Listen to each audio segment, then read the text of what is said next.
Hi guys! Welcome back again to my channel. So for today's video nga ay may sasagutin tayo na comment sa aking Facebook page.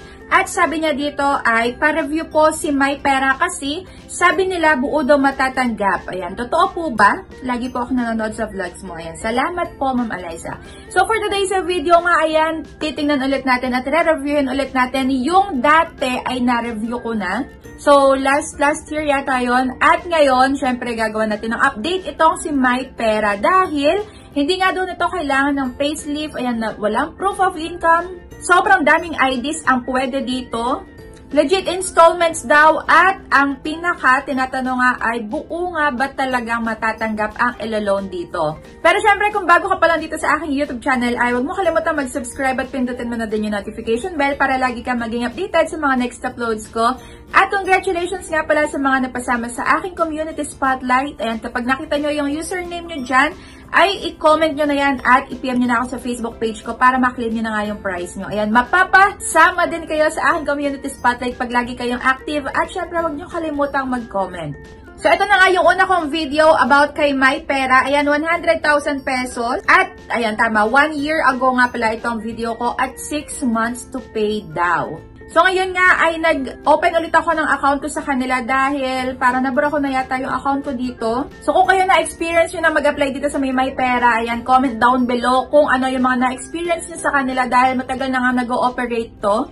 At as of now, ay may 4.6 na ratings. Ayan, sobrang dami ng reviews. 687,000 reviews. At ito nga daw base sa kanila ay isang urgent online personal loan with instant response. At under pa rin siya ng company name na Lucky Shell Fintech Lending. At naka-register sa MySec, pero hindi ibig sabihin nga ng lahat na naka-register sa MySec is automatic wala kang matatanggap na pananakot and multiple calls and texts galing sa iba't ibang number. So yun, expect nyo pa rin na kahit sa anong loan application yan, kahit na legit pa yan, meron at meron ka rin talaga matatanggap na text or paalala. Dahil kahit yung tala, ayan, yung S-loan, yung G-loan, may tumatawag dyan na agent, pero paalala lang yon na ikaw nga ay malapit na mag-overdue or na-overdue ka na. Pero yung mga yun na legit is talagang maayos kausap. Pero yung mga ganito nga klase ng online loan app is expect nyo na medyo mayroong pananakot. Kaya, loan at your own risk nga. Be responsible borrower pagka hindi kayang bayaran sa may due date na nakita nyo, ay better wag na lang i-accept. Pero kung kailangan nyo naman tapos kaya nyo ding bayaran with interest, ay go lang. Kasi nasa sa inyo pa din naman yung desisyon.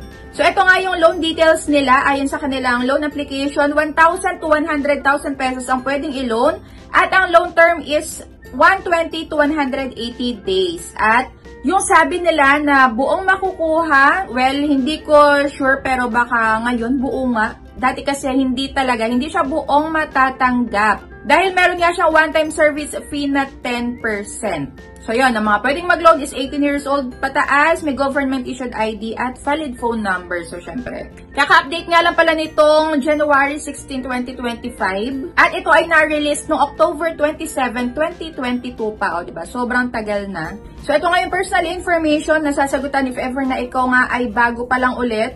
At ito ay mayroong dalawang contact references na kailangang ilagay. Ayan, kung maglalagay man kayo, make sure lang na alam nung contact references na yon na gagamitin nyo sila para hindi nga sila mabibigla if ever na meron sila matanggap na text.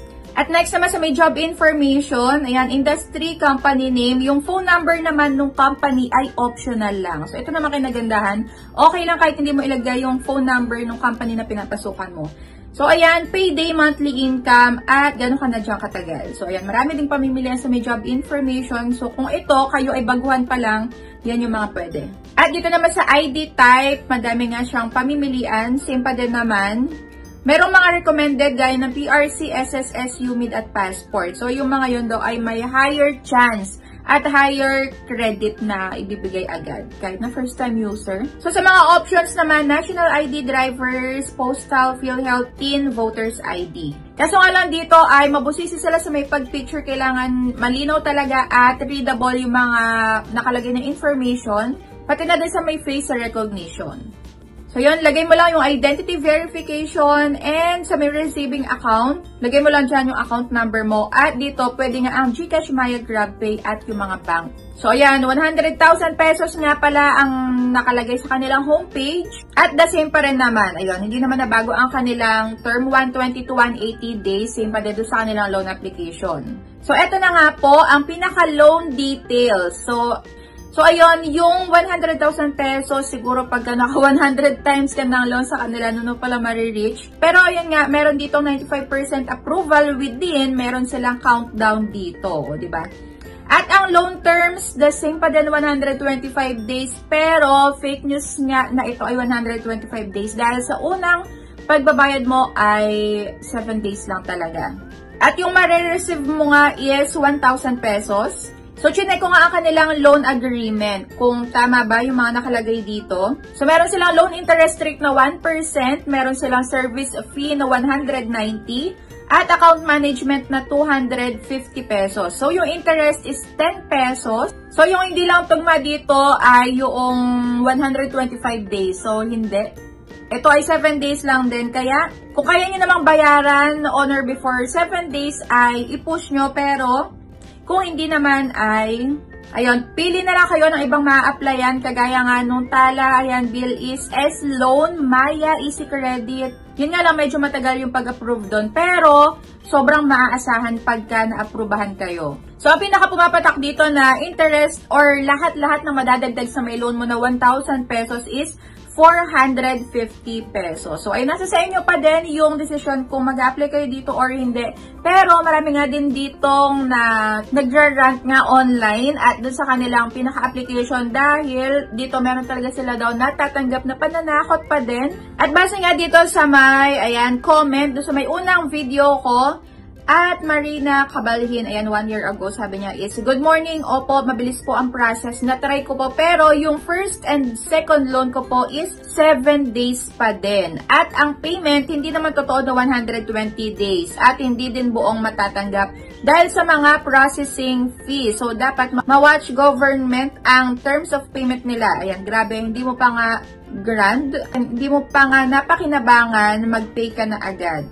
At next naman, at Jean Mendoza, ayan, grabe second loan ko na dyan, ang laki ng interest. Sabi 180 days daw, tapos 13 days lang pala. Ayan, 6-7 na loan ko, buong makukuha pero ang interest niya, 3,390. O, diba napakalaki? So, within 13 days lang. So, ngayon, problema saan nga daw siya kukuha ng pambaya dahil nakalagay nga na term is 180 days. So, ayun, mataas nga daw ang interest dahil, totoo naman, for 1,000 pesos, 450 ang pinakamadadagdag. So, siguro nga pagka lagi na kayo ditong naglo-loan, kayo ay repeat borrowers na talaga, siguro dun pa lang talaga haba yung days ng pagbabayad nyo. Kagaya nga niya, 7 days naging 13 days. At, ayun. Pero syempre, mas mahaba yung pagbabayad, mas malaki ang madadagdag dyan. At mas malaki yung amount, mas malaki din yung interest na maipapatong dyan. Kaya yun, nasa sa inyo pa din talaga yung decision kung ipagpapatuloy nyo yung paglo-loan dito or hindi. So, yun, expect nyo dito na meron kayong marireceive na pananakot din na multiple calls and texts pagka hindi kayo nakapagbayad agad-agad. So, yun, sana nasagot ko na maayos ang iyong katanungan. So, yun, buo mo matatanggap pero para sa akin is malaki pa din yung interest na to